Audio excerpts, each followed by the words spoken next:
Hello guys, immortal is back के episode 13 के साथ हाजिर हैं। अगर आपको हमारी एक्सप्लेनेशन अच्छी लगी है तो प्लीज़ चैनल को सब्सक्राइब कर दें, लाइक कर दें और बेल आइकन को ज़रूर प्रेस कर दें। चैन कहता है किंशु क्या हाल है। किंशु कहता ठीक है, ओके आप अंदर आ जाएं। और वो दोनों अंदर की तरफ चलती है कि चैन की नज़र पड़ती है एक वो टूटी हुई हंडिया। वो कहते हैं यहाँ तो बहुत सारी कीमती जड़ी बूटियाँ हैं और ड्रैगन की हड्डियाँ भी पड़ी हैं। किंशु कहता है आप इसको छोड़ो, आप अंदर आ जाएं। और दोनों अंदर की तरफ चले जाते हैं और वहाँ पर आप किंशु कहता है कि मिस्टर चैन आप यहाँ बैठे, मैं भी आता हूँ। मिस्टर चैन का पाँव एक बहुत बड़े पत्थर पर पड़ता है। मार्बल की स्लेब जो टूटी हुई होती है उनके पाँव के नीचे आ जाती है और वो देख के हैरान हो जाते हैं कि इतनी मोटी पावर से जो तोड़ी जा सकती है, इतनी मोटी स्लैब यहाँ पर कैसे टूट गई है। ये तो कोई एक ताकतवर बंदा ही तोड़ सकता है जो कि मोर्टल हो। वो अपनी प्रैक्टिस के दौरान इसको तोड़ सकता है। साथ ही मिस्टर चैन पूछता है आप खैर है, आप यहाँ पर क्या करने आए। मिस्टर चैन कहता है कि मेरी जो अंदरूनी घाव थे वो बिल्कुल ठीक हो गए हैं और मैं आपको यहाँ पर शुक्रिया अदा करने के लिए आया हूँ। मिस्टर चैन किंशु को कहता है कि मैं एक मेडिसन कंपनी चलाता हूँ और जो दवा तुमने नुस्खा मेरे पर इस्तेमाल किया है, क्या हम उसको मिलकर एक अच्छी कंपनी से मेडिसिन बना सकते हैं। किंशु कहता है मिस्टर चैंग नहीं, मैं ऐसा बिल्कुल भी नहीं चाहता। मैं नहीं चाहता कि मैं वो नुस्खा आपके साथ शेयर करूं।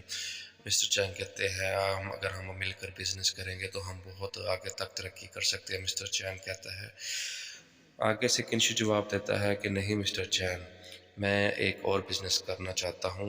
आपकी बहुत बहुत मेहरबानी। मैं एक स्किन केयर के ऊपर काम कर रहा हूँ। अगर आप मेरा साथ देंगे तो आपकी बहुत मेहरबानी होगी।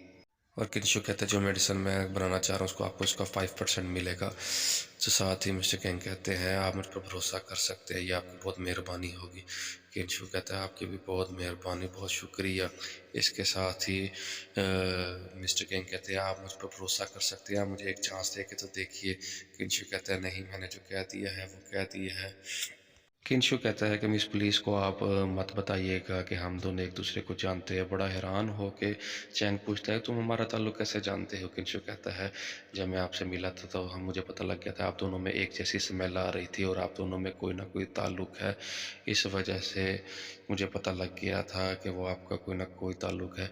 इसके बाद हमें किंग सिटी के स्कूल का एक सीन दिखाया जाता है। मिस प्रोफेसर उस दिन को याद करती हुई जा रही थी जब किंशु ने उसको किस किया था और साथ ही दो स्टूडेंट उनकी तारीफ़ कर रही होती किंशु के, वाह ये तो बहुत खूबसूरत है, वाह ये तो अचानक से इतना लंबा हो गया है। और पास से साथ ही मिस्टर ली कहता है किंशु तुम एक दिन में इतने बड़े कैसे हो गए हो, क्या बताता है मैं तुमसे बात कर रहा हूँ, तुम मेरी बात क्यों नहीं सुन रहे, तुम इतने लंबे कैसे हो गए हो। और साथ ही आगे मिस आ जाती है। मिस पूछती है किंशु तुम अचानक इतने लंबे कैसे हो गए हो। किंशु कहता है कुछ भी नहीं, मैं तो ठीक हूँ। मिस कहती है कि तुम्हारा एग्ज़ाम्स है, तुम जाओ तैयारी करो। और साथ ही किंशु कहता है ठीक है मैं एग्ज़ाम देने जा रहा हूँ। पीछे से मिस फिर आवाज़ देती है। अब किंशु कहता है क्या बात है। मैडम कहती है कुछ नहीं, बस मैं तुम्हें गुड लक कह रही थी, तुम अब चुप से जा सकते। साथ ही मैडम शर्माने लग जाती है। ली किंशु से मजाक करते हुए चला जाता है और बताता है क्या इतने लंबे हो गए, अब बताओ तो सही, मुझे ये बताओ तो सही।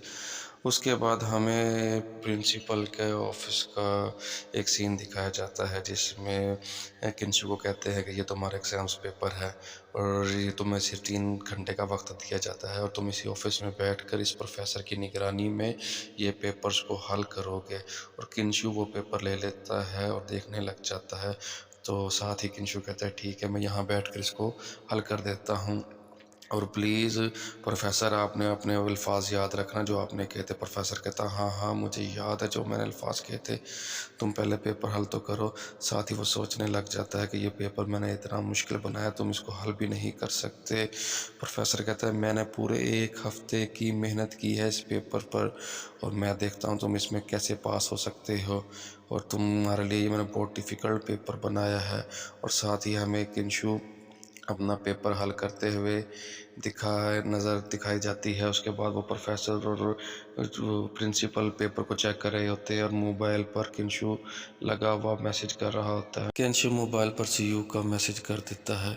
उसके बाद हमें दिखाया जाता है कि प्रोफेसर और प्रिंसिपल अचानक से पेपर चेक करते करते चौंक जाते हैं और देखते हैं कि इतना मुश्किल पेपर कैसे किंशु ने हल कर लिया। और वो हमारे सामने बैठा था, उसने चीटिंग भी नहीं की और हम उस पर निगरानी भी कर रहे थे। वो ये देखकर बहुत हैरान होते हैं। साथ ही किंशु कहता है हूँ ऐसे ही मेरा ये टाइम ज़ाया कर रहे हैं। वो प्रोफेसर के पास जाता है, प्रोफेसर क्या मैं जा सकता हूँ? प्रोफेसर कहते हैं ठीक है ओके तुम जा सकते हो। साथ ही पीछे से प्रोफेसर आवाज़ दे देता है रुको किंशु, बताओ तुमने ये पेपर कैसे हल कर लिए? किंशु कहता है मैंने इसमें से जो सवाल छोड़े हैं मुझे उसके भी जवाब आते थे, लेकिन मैंने उनका हल नहीं निकाला। अब तुम अपनी नौकरी की फ़िक्र करो और जाके कोई नौकरी नहीं ढूंढो।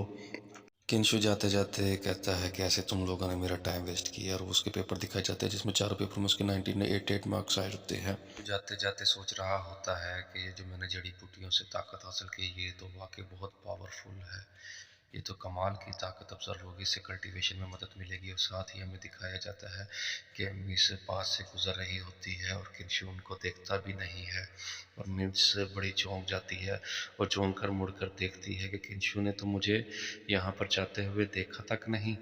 क्या बात है किंशु। और साथ ही किंशु जाते हुए बैक साइड पे इशारा करता है ओके की रिपोर्ट है, पेपर सब अच्छे हो गए। साथ ही हैरान हो जाती है मिस ये देख के।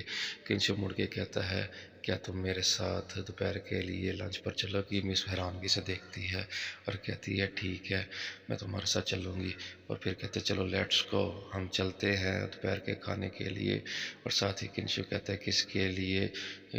माजरत चाहता हूँ। मिस कहती है नो। इसी के साथ ही हमारा एपिसोड 13 एंड हो जाता है। एक्सप्लेनेशन अच्छी लगी हो तो चैनल को सब्सक्राइब कर दें, लाइक कर दें और बेल आइकन को ज़रूर प्रेस कर दें। शुक्रिया।